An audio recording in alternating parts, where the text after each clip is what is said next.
গেছে কালকে পূজার অনুষ্ঠান ছিল, এখানে ট্রলার দিয়ে মহড়া দিছে।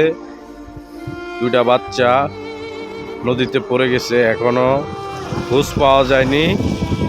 ওই যে ফায়ার সার্ভিস ডুবুরি চেষ্টা করতেছে উদ্ধারের জন্য।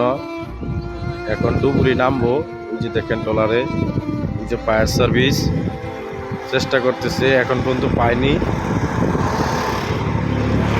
আমি বুঝি না, এখানে 400-500 ট্রলার ছিল, এর সাথে কত মানুষ ছিল? কেউ কি সাহসী মানুষ ছিল না এদেরকে উদ্ধার করার জন্য?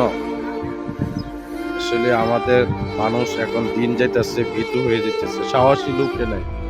তাহলে এত মানুষের ভিতরে দুইটা বাচ্চা পড়ে গেছে, তাদেরকে উদ্ধার করতে পারলো না? না হইলেও 300-400 ট্রলার ছিল ওইটাই।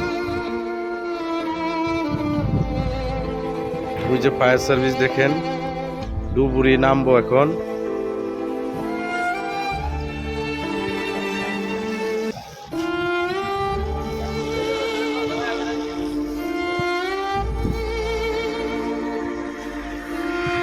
চতুর সাইডে মানুষ ভরা।